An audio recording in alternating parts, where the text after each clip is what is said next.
Guys, I want to thank the following sponsors of the podcast. I want to thank GoHunt.com, my friend Cody Nelson of 25 plus years. I call him the glassing guru. He's the optics authority. He's the optics manager at GoHunt.com Gear Shop. If you guys have any interest in purchasing optics at all or have any questions, give Cody a call directly at 702-847-8747. That's extension 2. You can also email him directly at optics@gohunt.com or call him or text him on his cell phone, 602-399-3699. I want to thank Go Hunt Optics Department for their sponsorship of this podcast. I also want to thank the Go Hunt Insider. Remind you guys that if you go to gohunt.com/jscott, you're going to get a $50 Go Hunt Gear Shop gift card just for signing up. I also want to thank KUIU Ultralight Hunting. You can find out more about KUIU, which is the gear that I wear on all of my hunts. I also wear it on my fishing trips. Pretty much everything I wear. You can go to their website, which is KUIU.com, KUIU.com, to find out more. It's also a direct-to-consumer website, so you won't find this in any retailers. You can order directly off the website. Go to KUIU.com, KUIU.com. Phonescope.com, use the JScott20 promo code. You're going to get a 10% discount on all orders. Guys, I also want to tell you about a new sponsor of the podcast, Kyle Lynch, who is also a former Army Ranger who served with the 2nd Battalion, the 75th Ranger Regiment in Iraq and Afghanistan. Kyle has also been a deputy sheriff and volunteer firefighter, and he is really involved on the tactical side. He is actually co-owner of a company based in Georgia called Armageddon Gear. They do a ton of stuff that serves the military and commercial, tactical, and competitive shooting markets. But he has designed a really cool elk call carrier, and he's launched a new website called allelk.com. Go check out the Bugle Mule. The Bugle Mule is a mouth call elk call carrier that is he's made it where it fits right out on the outside of a bugle tube. It carries up to 3 calls. Go check it out at allelk.com. For a limited time, the J. Scott Outdoors podcast listeners can get a 10% discount there at allelk.com. Put in the promo code JSO10 for 10% off. I want to thank allelk.com. I want to thank Kyle for his service to our country, and I want to thank him for the sponsorship of this podcast. Guys, without these podcast sponsors, I wouldn't be able to put the amount of time that I do into this. So I want to thank them, and I want to thank you. Let's get right into the episode. Welcome to the J. Scott Outdoors podcast. Today we have a friend of the podcast, Chris Rowe, and we just had an awesome episode that Chris and I talked about, the video where he shot the bull and thought he had a great hit, but it turned out to be a marginal hit and all of the ups and downs that went with it. The good news is Chris got the bull, got all the meat, but he rode the roller coaster that a bunch of us have ridden, and it was, it brought back so many memories watching the video because Chris does not cut anything, and you can see all of the emotions. You can see him break down, which all of us have been in that same situation where you're basically just at the lowest point. I think watching this video, it's just amazing to see how much as hunters, how much we love this, and how important it is to us to make a great hit and recover the animal. And we've all gone through those situations, and that was a great episode. Today we're going to talk about preparation for the elk hunts. Our season is coming upon us fast, and I'm anxious to talk to Chris today with Roe Hunting Resources about how he's getting prepared for the season. We're going to talk a little bit about trail cameras. We're going to talk a little bit about glassing. But I'm excited to hear of Chris's prep and his gear and some of the stuff. So, Chris, how you doing? Doing all right, my friend. How are you?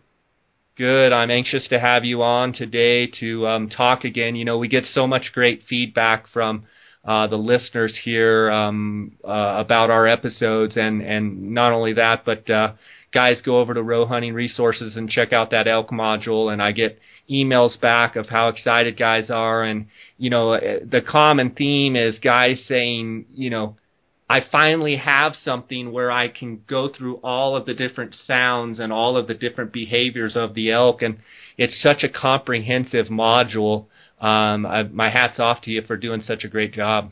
Well, I appreciate it, and I will say that, it exists because of our subscribers. We don't, I'm on pro staff for a couple different folks, but, pro staffs don't pay you anything really. They just, you've got some perks, but this is not, this is made possible by the guys and gals out there that listen to this that are subscribers. And so, the more, if Lord willing, you guys want me to do this, and you guys continue to support us, we will continue to put video up there and make it into, I think it is already the best resource out there, but we will keep stacking it and keep adding more videos and make it even better. So, Chris, I know we've got elk season coming up, and I know you hunt the over-the-counter Colorado hunt as much as you possibly can. I wanted to ask you kind of what formulated your philosophy of hunting elk and the Roe hunting resources. What shaped that? What molded that philosophy of yours? Well, to be honest, I think it really came from what a lot of other people have to deal with. I started elk hunt. I grew up not out west. I didn't grow up elk hunting. I started elk hunting 20 years. Actually, it's 2015. 20 years ago. And when I finally moved out west, and so when I really got into it, I was in college. I was finishing up my degree, and I hunted a little bit while I was in the military in Washington State, but that was a lot of late season hunts because we were always doing maneuvers and stuff during September. So I really got, kind of started cutting my teeth on, September elk hunting, the magical time of September elk, bow hunting elk, when I was in college. And so, I paid my way through school. I worked 3 jobs plus the Army college fund and GI Bill to pay for school. So my time was limited. And so there was myself and a buddy that we would leave. We would head out after class on a Friday evening. We'd go to the cafeteria, wolf down food, get in the truck, and we'd leave, and we'd get to the, camp, wherever the trailhead is 11 p.m. or whatever, and we would hike in from there. And so we'd get into camp, whether it was midnight, 1, 2, 3 in the morning, and we would hunt Saturday, Sunday morning, and then we just quit. We knew that if we killed something Sunday evening, there's no way we'd be able to get it out. And so we would just quit Sunday afternoon and then just head back so we could be back Monday morning for class and for work.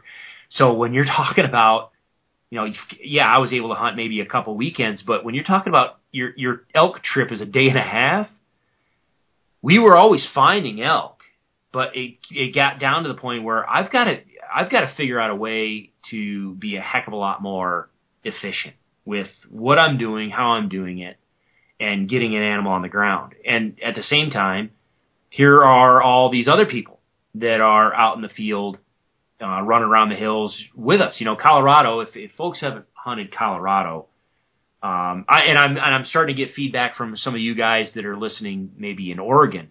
Oregon sounds like it's very similar to Colorado in just the insane amount of hunter pressure some of our areas get. It's just crazy. When you pull into a trailhead and literally people are double parking over top of one another and they're all hunters. They're not hikers. They're all hunters. They're double parking because they're just trying to pack into a trailhead. And you see, a half a dozen to a dozen different hunters or groups of hunters on the trail, on the mountain, each day that you're out there. It's insane. So at some point you say, okay, I've got to do something different than all these other people are doing if I'm going to make wise use of my time and actually put something on the ground. And so that right there, I think, was the start of the wheels turning in my head saying, okay, and at the same time, that's when I got on the pro staff with Primos. I was doing seminars, and at the same time, I was doing the elk study. And I worked for several years on that elk study where my job in the summer was to literally hike up the hill and camp up above different groups of elk for a week at a time and record behavioral observations. We were looking at cow-calf interaction. So come on, it's a dream job.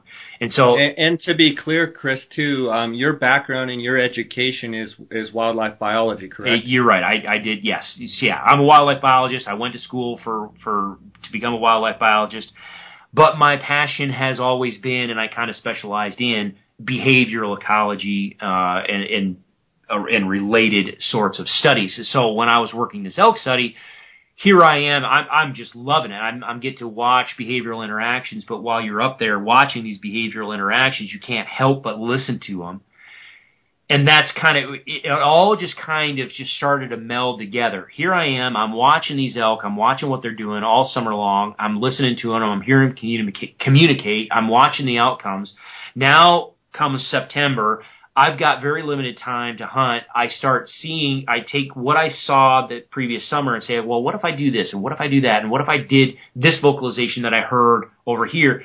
And sure enough, bam, bam, bam, I am now a heck of a lot more successful, a lot quicker than I ever was. And that kind of went, wait a minute. No. This isn't random. This isn't just gibberish. These animals are saying very specific things. I'm using these very specific things with success. What's going on in the winter? I wonder if I can double check that. And so that's where we continued our work into the winter, on the winter range. But it was always that core of I'm hunting, I'm solo hunt. I don't normally hunt. If I hunt with somebody, I'm typically by default, I guess, and I don't complain about this. I don't mind it, but I'm typically the guy that's doing the calling, making the decisions, where we're going to go, how we're going to go, where we're going to set up. People just kind of fall back and defer to me, which is fine. So regardless if I'm hunting with someone or not, I usually am still on a solo hunting type mode. So I'm by myself 90% of the time, over-the-counter units with everybody else out there. I'm dealing with public land hunters, public land elk that are pressured. I just, when I started out, I just wanted to figure out how do I do this more efficient and how do I maximize my success in the limited amount of time as possible. And then the other flip side of that is because of the fact that there's so many other hunters out there, I really started to develop, I guess, my philosophy of I'm going to do the least amount of calling that I possibly can because I don't want the bull getting fired up because as soon as he starts bugling, 6 other guys are going to come walking up the hill after him. And likewise, if I personally do a whole pile of calling, someone's going to hear me calling and there's going to be 6 other guys walking up the hill. Here they come. So if I can slip into a situation and make 3 vocalizations and a bull just simply mews at me, turns around and walks in and I kill him, I am a happy camper. The only time I want somebody to know that there's an elk in that valley or in that set of timber is when it's on the back of my horse or on my back in my backpack, headed out. I'm done. You guys have fun. Yep, he was there. Haha. I'm out. So I think that's great. Kind of where my philosophy started. That's great stuff. So the magic question, Chris, and I'm sure you've gotten it before, is much public land, is much over-the-counter hunting, and talking specifically archery elk hunting. What is the magic formula? Is there an elevation? Is there a certain basin type? What can people consistently look for and they will find elk? That is probably one of the number one questions I get. And let me just take a step back. For where most of my questions come from are folks that are hunting Colorado. And the unfortunate or fortunate, depending on how you want to look at it, deal is with Colorado, we have such a diversity of terrain and habitat types that to just pigeonhole it, there's no way. There's places where I elk hunt that is at 13,000 feet, way above tree line.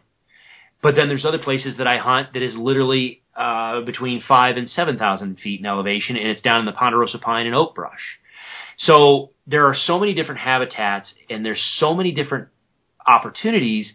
The first thing I ask folks to identify for me is, okay, where do you want to hunt?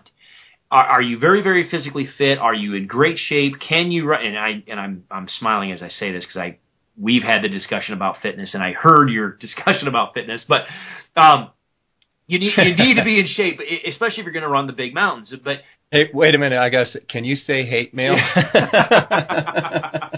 bet. I just did the podcast with the Gritty Bowman, and yeah, we've had some fitness discussions, and it. You're better off. You would be better off out of Lion. Is that what you're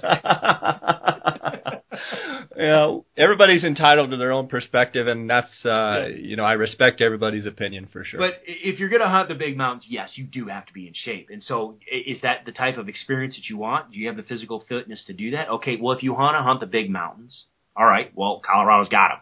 If you want to hunt, the lower elevation stuff, maybe your family, vacations, around a certain lake or somewhere, and you're just familiar with this particular area. Okay, start with where you are comfortable and familiar with, because that's in the back of your mind, subconsciously, mental toughness is going to be a big part of whether you're successful and how long you can stay out and how long you can stay with it. So if in the back of your mind you're comfortable with the area and you like the area and there's some sort of connection to the area, it's going to help you in the long run.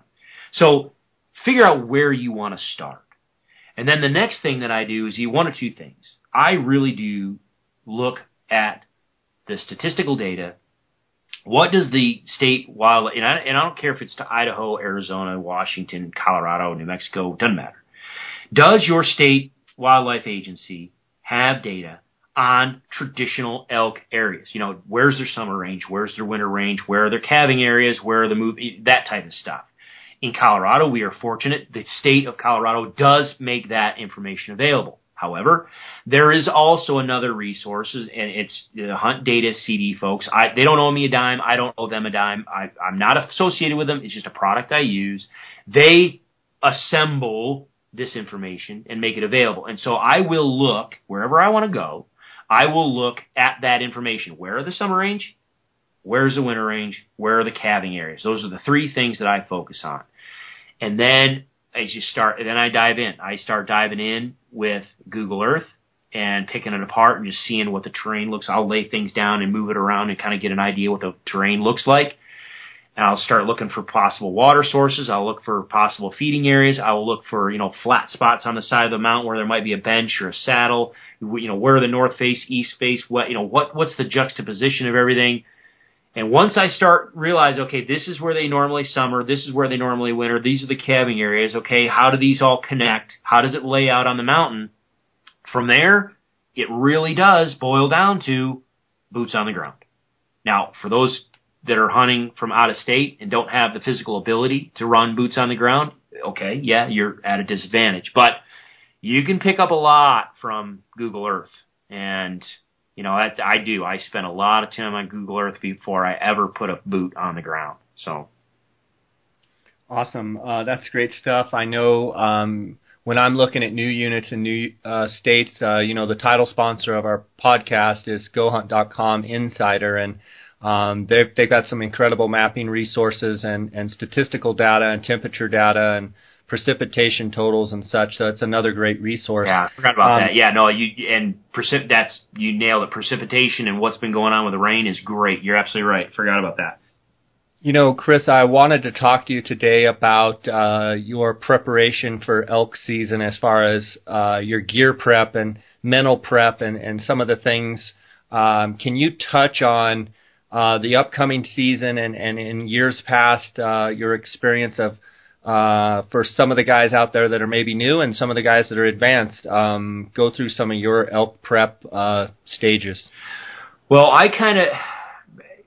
I always like to have options, and sometimes I think I'll be the first to admit that sometimes that kind of interferes with my planning, but I always like to have a plan A, my primary, this is what I'm going to do, and if that doesn't work, I've got a plan B. And so for me, I do both. I've got my camper that's on the back of my truck. I will run my camper type setup, and I will hunt from the camper on some of my areas, but I also will hunt some of the backcountry areas. And so that's kind of what I do is I will set up, I'll get my backcountry gear ready to go in my backpack. So if I want to camp, I've got it. I can just grab the backpack and go. But the same token, I'll have stuff stashed in my truck, water, other food and et cetera in my truck. So if I want to hunt out of the camper. And for me, my prep also hinges on how our season structure kind of shakes out. In Colorado, we don't have a fixed, it's not fixed on a calendar date. It's fixed based on how the weekends fall. And we always start on the last Saturday of August. Well, that fluctuates. Some years that means it might be August 24th or 25th. Some years it means it might be August 31st. So there's a full week of variability in there. Well, me being the behavior guy, I can tell you that for especially those folks that want to hunt the high country, elk move. They can be highly migratory. Now, some areas, the elk will stay above timberline, up on the alpine, the entire season. And in some places, the pressure from down low in the valley will actually send elk up into the high country. Whereas there are other areas where the elk will leave the high country just because of the way their behavior cycle is and how the cows and calves are up on the alpine. Bulls come in, they split up the groups, and all of a sudden the cows just venture out and they head back, whether it's their calving areas, they drop down in the timber or whatever, they just kind of generally vacate the area. So where I hunt, my high country camp, where the previous episode we were talking about that hunt that I did there and videoed it, that is my high country camp. That's one of my high country camp areas. Well, unfortunately for me, the just normal behavior cycle is that those animals generally leave that area by about anywhere between August 28th to August 31st. They're doing that pre-rut move and they're moving. So there might be 150 to 200 head of elk up there right now. Come September 1st, 2nd, 3rd, there might be one group, and just the whole place vacates. So for me this year, I'm looking at our start date, which is August 29th. I know that if I pack in to my high country camp, I'm going to be catching the tail end of that pre-rut move. And so I'm going to have the ability to capitalize on any opportunities that are presented within that first weekend. And this year, I'm fortunate, my brother is actually coming out. He's just getting into hunting. We've never hunted together before. We've never gone on a trip like this before, but we've always talked about it. And so this year, we just, like we were talking about before, we just finally, you're never going to find time to do anything. You just got to make the time. And so we just said this year, we get a piss or get off the pot, and we got to make it happen. So he's going to come out, and he's going to run the hills with me. He's not going to hunt. He's just going to come along with me. So he's from Virginia. So, he's at 200 feet elevation. So I've got to kind of play around with, do I go to the high country camp? Can he hang with me up there? And then if not, then I'm going to drop down in elevation, down below 10,000 feet, and I'll probably car camp or truck camp, and then just do little spike camps from there, running some of the lower elevation stuff, some of the aspen areas, some of the areas where the elk are likely to move to once they leave that high country. So that's what I'm doing right now, is juggling how and where I'm going to go. But okay, Chris, so you're trying to figure out where you're going to go, and you're going to have multiple spots picked out. Talk to me a little bit about the gear that you use and some of the gear that you found over the years has been beneficial for you. Well, for this year, I will admit, I am going to make a pretty decent change in the fact that this will be one of the first. Now, I guess I need to take a step back from what I said before. A lot of folks that know me know that we have horses. I normally will pack in with horses. 90% of the time, I'm using my horses to either pack in camp or, at the very least, pack the elk out. So, for me this year, however, now that we live in Kansas, we're a little bit farther away. I'm juggling that opportunity, whether or not I'm going to be able to take the horses with me or not. So, I'm 43 years old.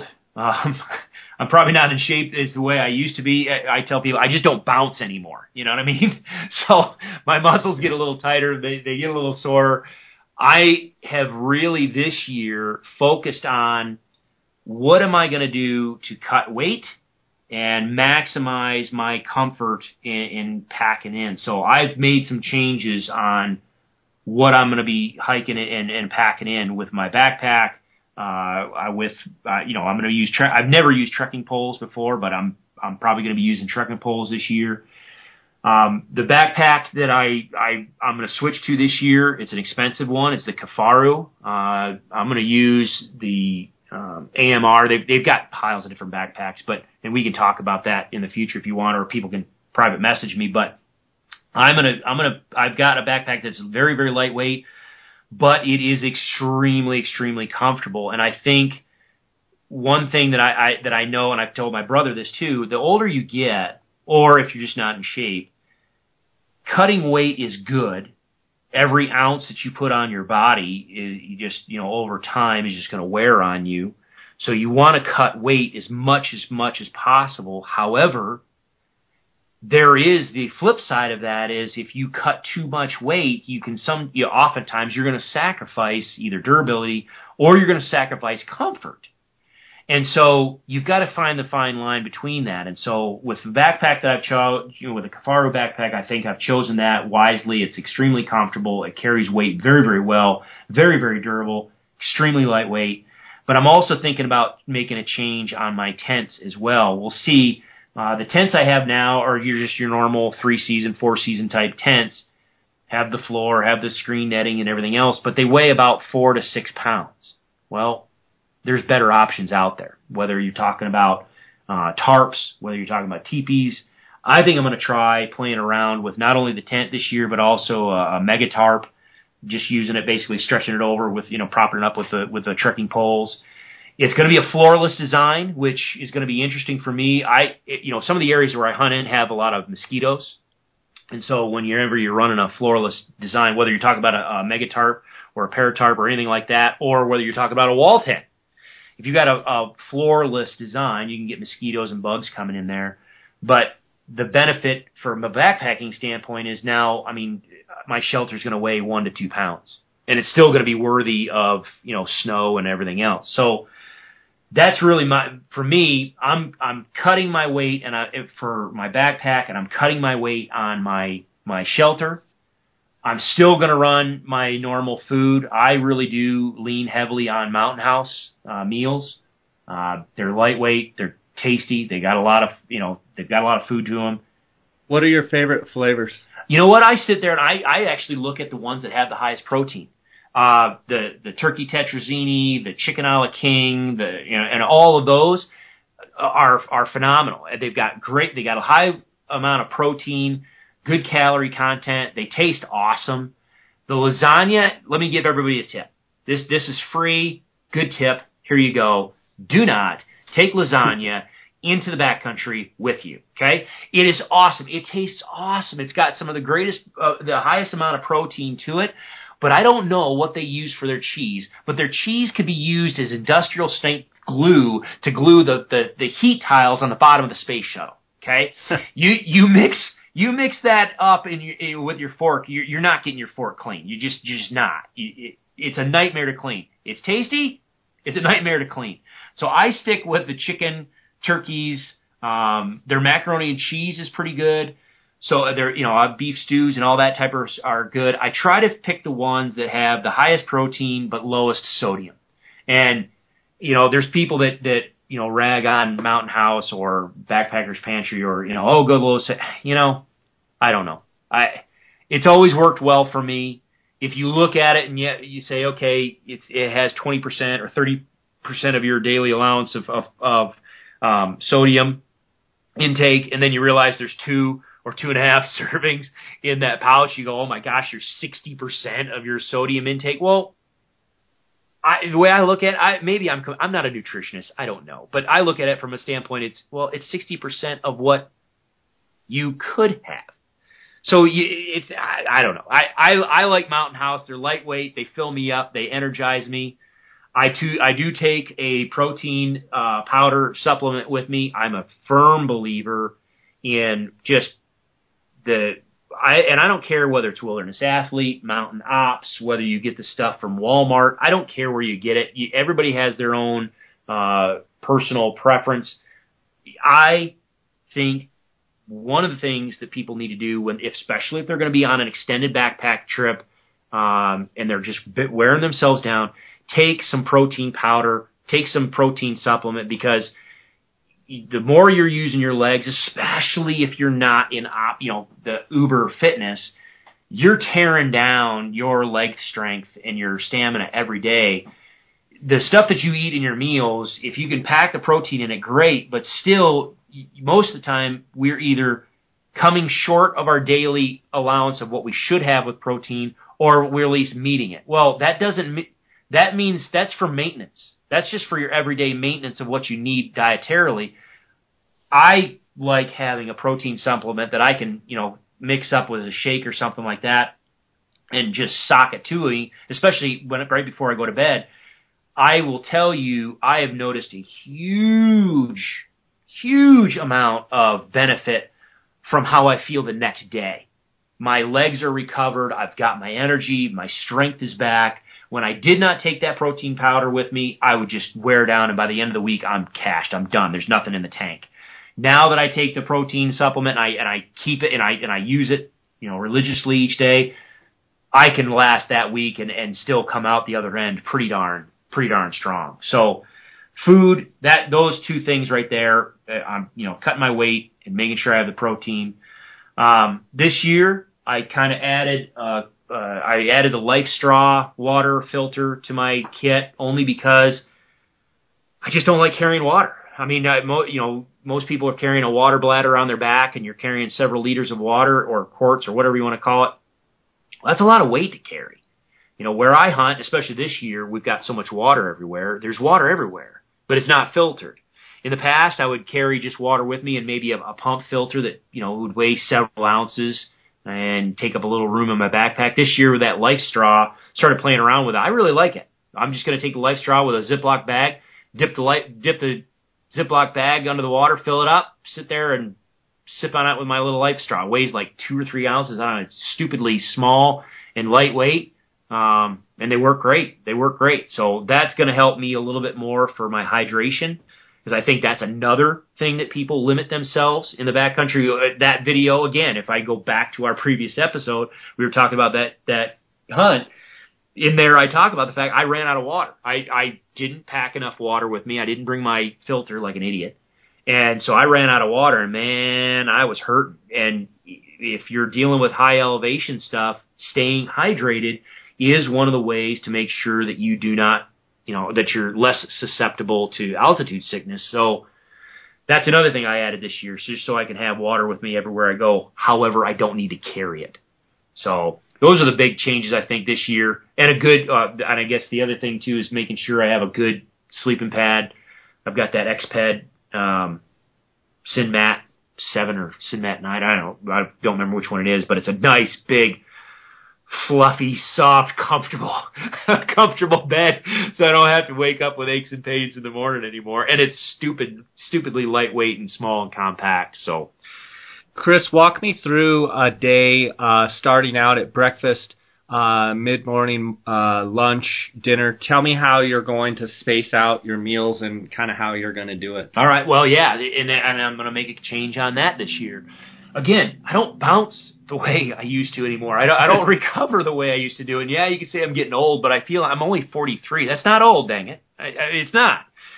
So, but I'm right behind you at 42, yeah, so I hear you. Exactly. So in the past, see, and everybody is different. And so this is something I think folks ought to take the time to, maybe a couple days, maybe a week before, just start playing around with your meal, the actual meals that you're going to eat, and how you're going to prep the meals and how you're going to eat through the day, and just get your body kind of used to a change. Because most of us, if you're working, we get up in the morning, we drive to work, we stop at Starbucks, we get a muffin and a coffee, and then that routine is not going to be up in the mountains. Well, our body gets used to a routine, whether we're talking about our business in the bathroom or whether we're talking about our energy cycle and our blood sugar cycle. So play around with your change in diet and what you're going to do up in the mountain at least a few days before season, and get yourself used to it and see how your body acclimates to it, and just play with it. So I am actually going to make a change this year a little bit, because I am not a person that usually, when I wake up in the morning, I don't usually have a big breakfast. I'll have a smoothie. My wife makes them now. They're awesome. Just fruit and yogurt and protein. And I mean, it's awesome. And it fills me up for the morning and gets me going, but then I'll have a decent lunch or something and then roll into dinner, etc. Well, in the past, what I have done is, I'll have maybe a couple granola bars or a couple protein bars when I wake up. I'll drink, a whole bunch of, whether it's, again, Wilderness Athlete, there's Mountain Ops supplements now, but I've always used Wilderness Athlete, their Hydrate and Recover stuff, just to hydrate and get, all the electrolytes up, and I'll just head out from there, and I'll have a bunch of protein bars and snack bars and maybe a little bagel sandwich, or, some people call it butthole sandwich, and I'll take that with me. Well, what I'm going to do this year is I'll probably get up and do the same thing, have my granola bar or whatever. I'll head out, and in my backpack, because now it's a little bit lighter, I've got a little tiny pack, my little pack stove, and I've got my little canister of, really, really lightweight canister of fuel. I'm going to pack in my backpack with me both, I think, my Mountain House breakfast, my eggs or my egg scramble or whatever, and then also probably my meal, my Mountain House meal for the evening. And then I'll go out, I'll have wake up, have a granola bar or maybe a protein bar or two in the morning, hydrate, get drank up, pack out, head out, go do my morning hunt. And then when the elk start bedding down or when you start hitting that mid-morning lull, I'm going to stop, break the little stove out. I'll make breakfast right then and there. I think that'll do better for me in my normal dietary cycle. Have a good breakfast, really kick start my calorie intake right then and there. Whether I hunt that afternoon, if the wind is right, I do like hunting midday hunts if the wind is right. If that's the case, I'll hunt through those midday hours. If it's not, then I'll just sit up on the mountain and glass mule deer, or I'll go prospect other areas and see what's going on. And then probably before the evening hunt, I will go ahead and have my big meal, my normal Mountain House meal on the mountain right then and there, and then go in and have my evening hunt. So that way when I get back to camp, I'll have my bagel sandwich or whatever, because a bagel sandwich, I've got bagel, peanut butter, and bacon. I don't know if I'm going to do honey. I ran into, a lot of people have a bagel, peanut butter, bacon, and honey. Awesome meal. Tastes pretty good. The problem with honey is it's sticky and it gets everywhere. In the past, I've carried that in my backpack with me, and then, it's in the Ziploc bag, and it just gets gooey in my finger. I'm thinking about just leaving all that back in camp and flipping it, because usually I would get back to camp at 9 or 10 o'clock at night, and then here I do a gut grenade of a huge Mountain House meal, which is fine. But the problem is I usually end up having to wake up about 2 or 3 o'clock in the morning, and I got to pee. And I hate getting out of my sleeping bag. So I think I'm going to switch it this year and have my meal before I actually make my hunt in the evening, so my body handles it a little bit better. It has a little bit more time to recover. But that's what I plan on doing this year. I went ahead and picked up some of the Mountain House breakfasts just to get a little bit more nutritional content, a little bit more calories to help me recover. And I'll save my sandwich and my protein shake for the evening when I want to recover after the long day. Yeah, I'll be interested to see how it works for you. I want to shift gears a little bit, unless you think there's more that you want to tell us about getting ready for the season. I want to shift gears to glassing. Sure. And glassing bulls and why. Sure.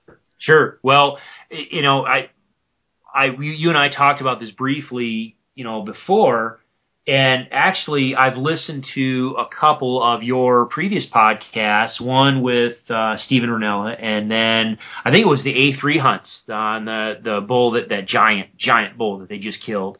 You guys were talking about glassing, and it was kind of interesting because that was at the exact same time I was editing the video that we talked about in the previous episode, the High Country Redemption, because in that episode, me glassing that bull was a big part of the success, or the calling strategy that I was going to choose. And quite honestly, I'm kind of interested in getting your take on some things as well. You hear people talk about glassing, and let's take your example for a minute. You're in Arizona. There's some places where you can get in vantage point, to where you've got some open habitats where you guys can find bulls and identify, oh, that's a shooter, that's a big bull, but he's kind of second tier or whatever. And you guys can, find individual bulls that you guys want to go after.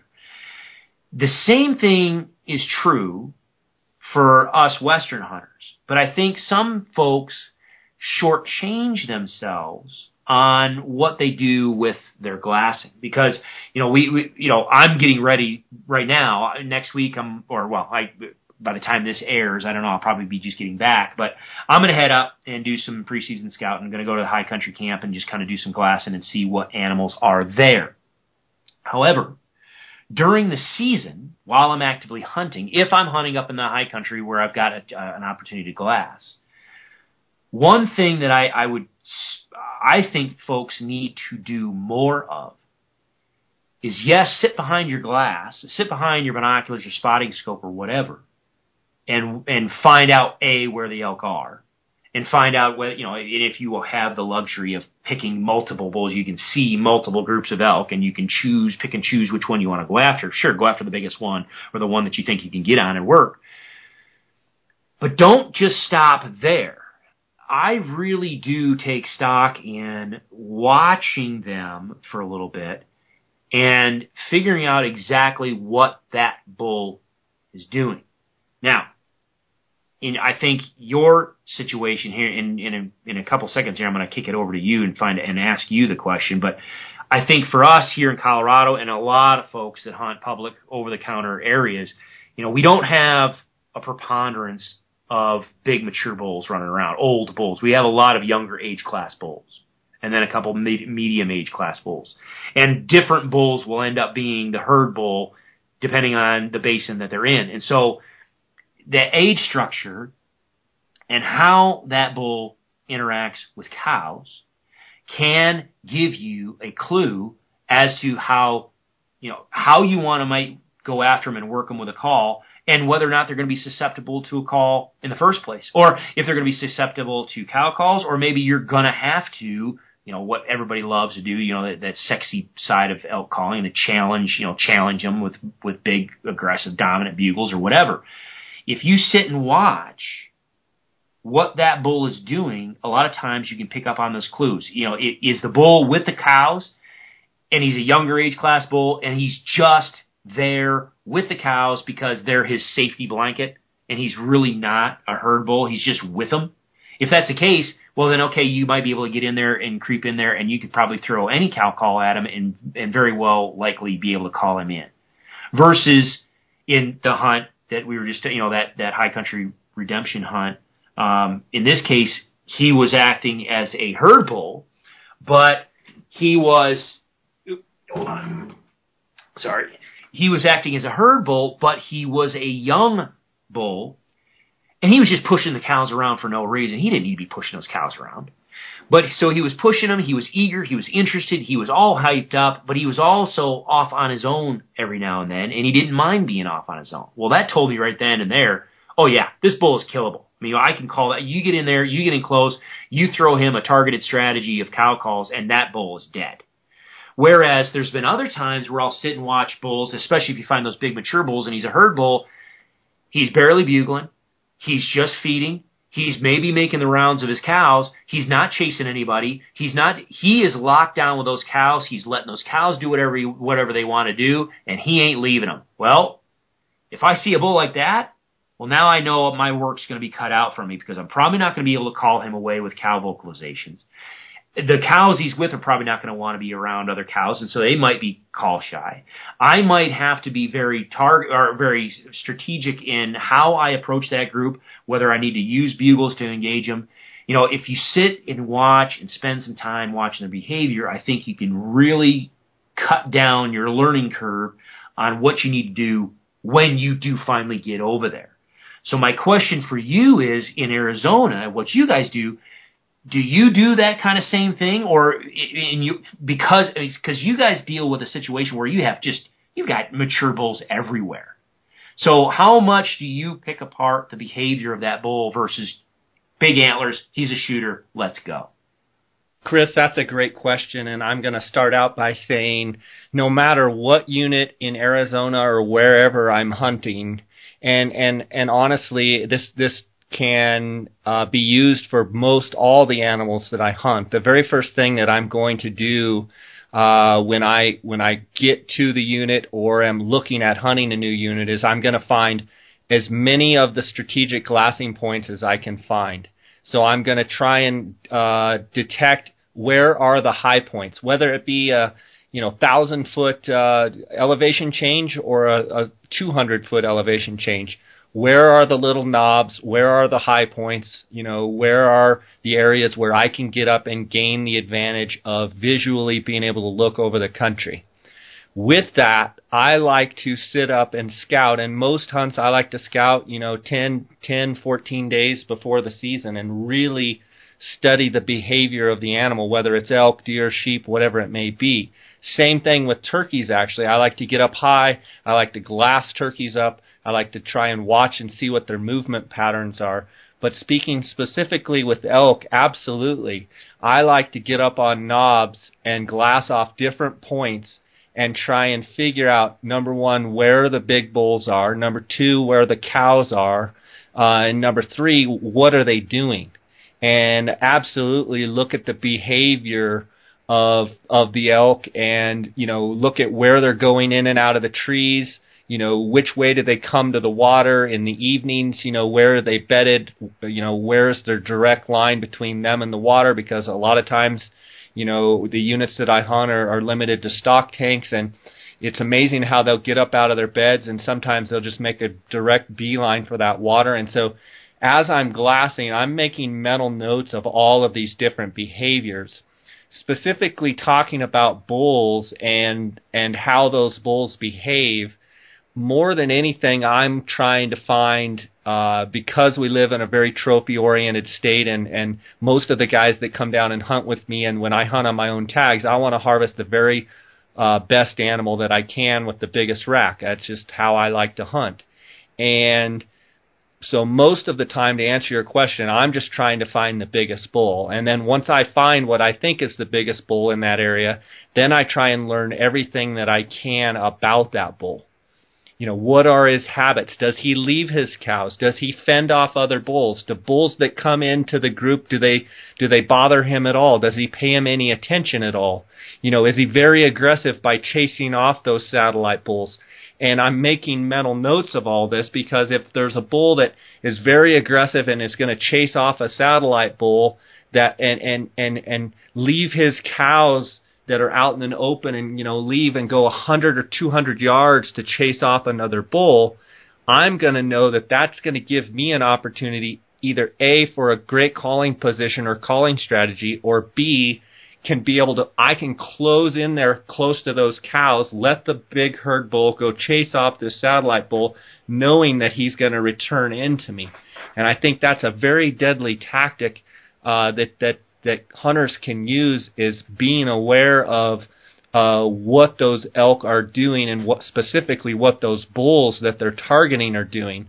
If you've got a bull that very rarely leaves the herd and he doesn't pay much attention to some of the satellite bulls that come around, like you said, you're going to have your hands full, because if he's not going to leave that group, you're going to have 26 eyeballs looking in your direction. Yeah. You're going to have 26 noses being able to smell you, hear you, what have you. So absolutely interesting. Back in 2012, my client had already filled out, and I bumped over to help Dar in the same unit. We were camped out of the same camp, and I was up on a knob, and I had witnessed the 7x7 bull that they had killed a couple nights previous, and he was all by himself, and he was kind of raking a tree, but not real aggressive, and he was kind of feeding. And that same morning, I saw a bull that was much bigger than, and the bull ended up being a 380 type of a bull, 7x7. But there was a bull that was bigger, and it was interesting to watch the behavior of the 7x7 was in the opening with the cows and bugling and, acting like he was the show. And all of a sudden, this big 6x6 cracks out into the opening and literally looks like a Tyrannosaurus Rex. I'll never forget, in the movie Jurassic Park, when he bugled that 7x7 basically just, I mean, tucked his tail and just scampered out the back towards the trees. And, you know, Dar ended up calling that bull straight in, I want to say a day later, and it just goes to show that, you know, that bull was not the dominant bull. The 6x6 was, but that 6x6 obviously had kicked him off of the cows, and that 7x7 became vulnerable. Yes, he was not the dominant bull in the herd, but he was callable because he still wanted, you know, the smell was in the air, and he definitely wanted to pass his genes along. So that bull became very vulnerable. Yeah, and I mean it's a great example we talked about before. Is there's some bulls are lovers and some are fighters, and I mean, yeah, you know, people. I don't want to rag on it, but you know, because it's a deadly tactic. Excuse me, but you know, some people that want to challenge a bull and go in and bugle at him, that's fine. If you find the right bull that's going to stand his ground and say, "Oh, I don't think so," well, yeah, you can get him to come in and at least get between you and his cows and offer you a shot. But like you said, there's a 7x7. He's a giant. One bugle, and he's like, "Whoops, I'm out of here. Bye-bye." Yeah, he's off and running because, and you know, size of rack doesn't always mean dominance, as you know. You know, you can have an old 5x6 that's, you know, an old bull that's just a big body bruiser, and I think it's very important. I think you bring up a good point. I think more people across the West, no matter what state you're hunting in, if you spend more time observing, I think you talk about efficiency. It gives you a much better feeling of behavior, and it gives you a much better chance to efficiently get in and harvest that bull. Now, there's some areas that are too thick, and glassing isn't an effective tool. But I would argue that most of the states, with the exception of, you know, maybe Oregon, Washington, where you've got really, really thick timber, if you can just use the discipline of getting up and spending more time glassing than more time running around and calling and chasing bugles, I think you're going to be much more effective. Well, and in my own hunting, I have become more efficient and more effective. And I said this on another previous podcast. I mean, there are mornings when, with a client, we will not even be engaged on the valley floor or in the trees. We will be up on a knob with my client sitting next to me with his bow, not even having a chance to shoot an elk that morning. But what we are doing is trying to figure out exactly where we can jump in there and attack that bull. And it all comes down to strategy. And sometimes it takes discipline to resist the urge to want, you know, they're down there screaming, to resist the urge to want to go down there and chase a bull. If you're targeting a specific bull, there are times when I would rather be up high watching to see what he's doing, see where he goes and beds, so that evening we can make a targeted strike and be right there in position where that bull comes out. Yeah, and I think you nail that. See, the beautiful thing, if people have, I know that they have. I mean, folks that have listened to your other podcasts. I mean, you are a big Coues whitetail hunter, and you spend a lot of time behind glass, especially for your sheep hunts and your elk hunts and stuff. So you've learned that discipline of how valuable sitting behind glass is. And I think a lot of high country mule deer hunters have learned that because they spend a lot of time behind spotting scope or binoculars, because they have to figure out where that deer is going. You know, when is he getting up? How is he traveling? Where is he traveling? Why is he traveling? Because that's the only way that you got to get in there, sneak in and ambush him and figure out how to close the distance. There's really, that's what you've got to do. So you kind of have to figure out that pattern. Well, I think some elk hunters, whether we're talking about 13,000 feet above timberline or whether we're talking like you're talking about, I've got some places down south that are, maybe 7,000, 8,000 feet elevation where I can do the same thing.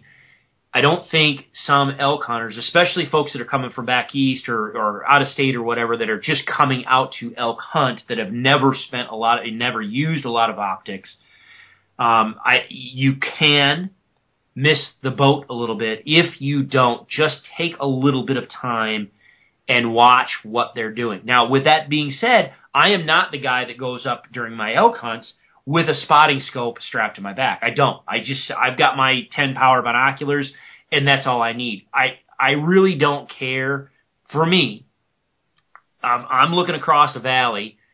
I don't care if he's a 5x6 or a 6x6, or if he's a 6x6 or a 6x7. I don't care about a little secondary. What does he have antlers?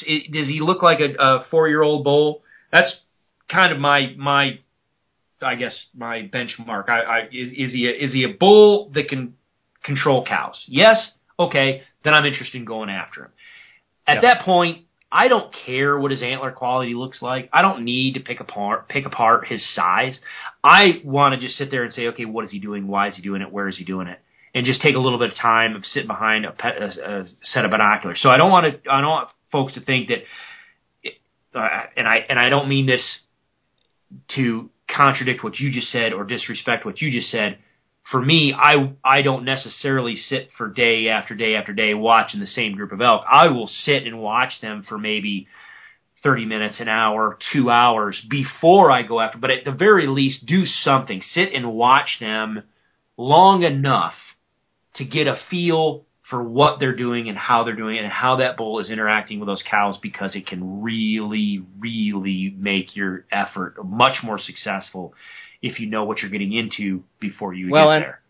Absolutely, and I think I've got a buddy lives near Gunnison, Colorado, Steve Winter, and he guides and hunts elk and is an elk nut. And, he's always saying, what's the plan? What's the plan? I think it's important for people to have a plan. Yeah. And I've seen it a lot, and I have learned myself over time that when you don't have a plan, things usually don't work too well.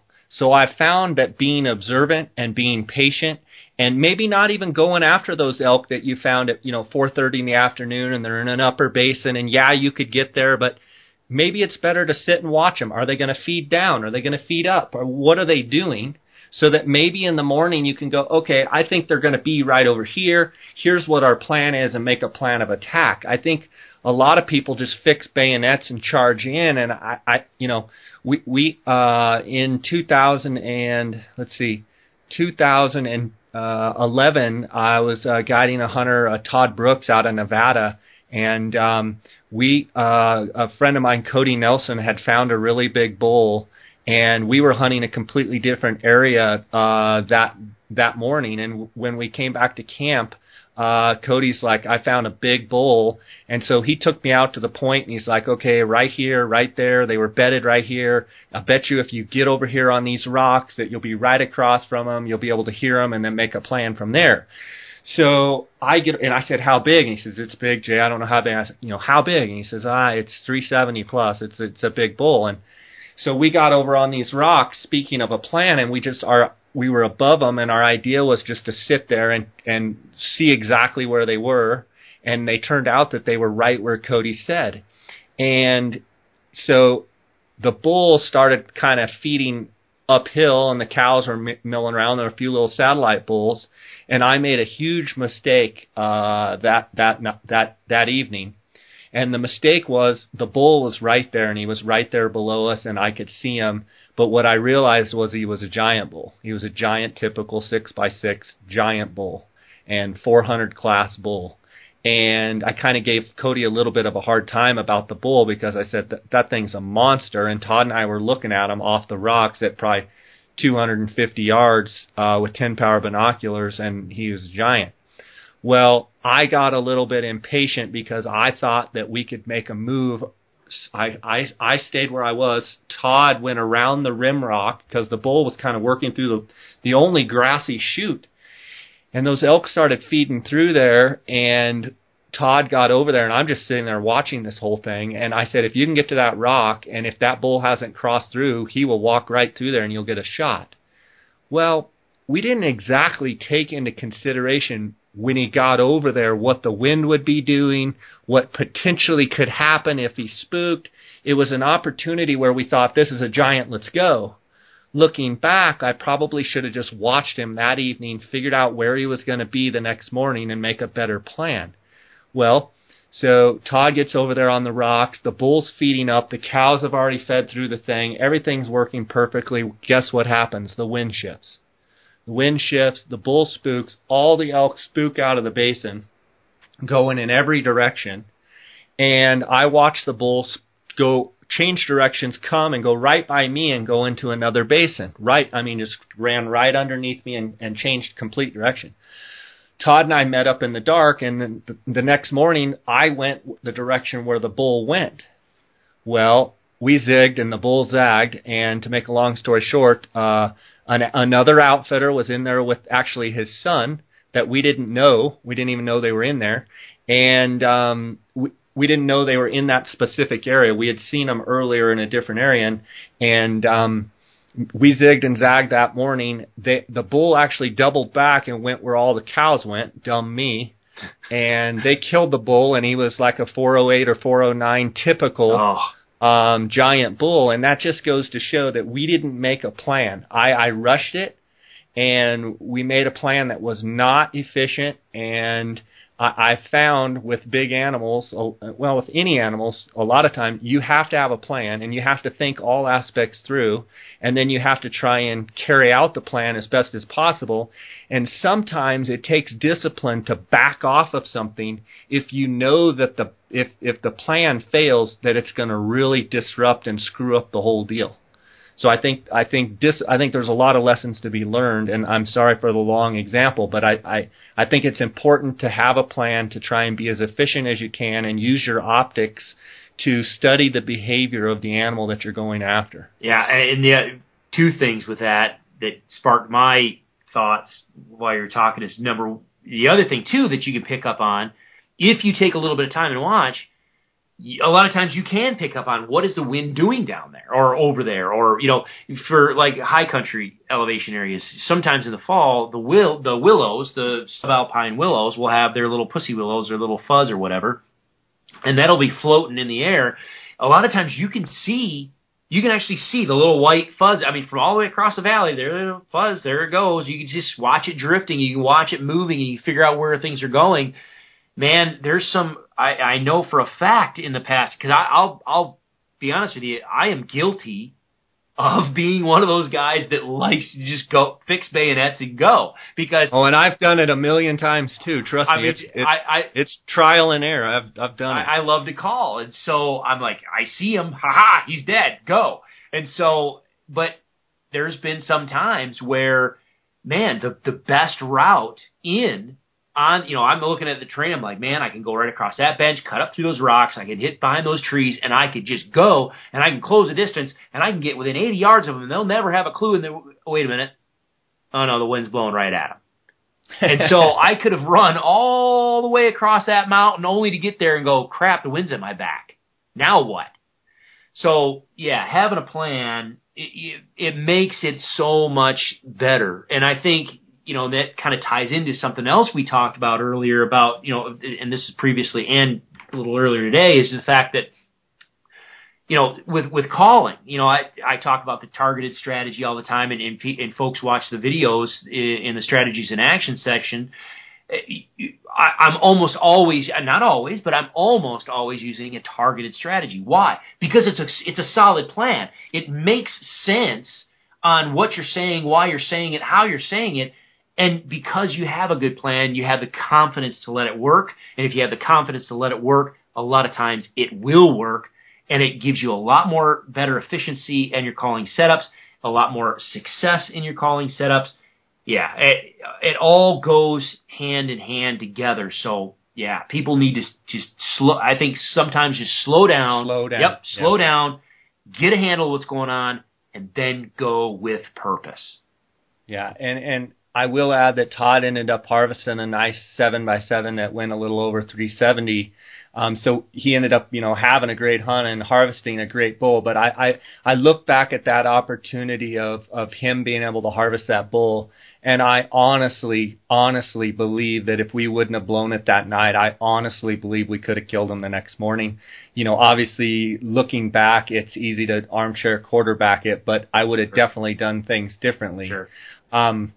Chris, I want to thank you again for being on with us. This was a great episode, and I I look forward to seeing how your elk season plays out, and I wanted to give you a chance to let the J. Scott Outdoors podcast listeners know how they could get a hold of you, how they could follow your stuff, and tell them about the Roe Hunting Resources elk module. Yeah, so the best way to get a hold of me is either through our website, and that's just www.roehuntingresources.com, ROE, huntingresources.com. And yeah, the elk module is in there. You guys can, they can either sign up for the elk module itself, or they can get the full annual access.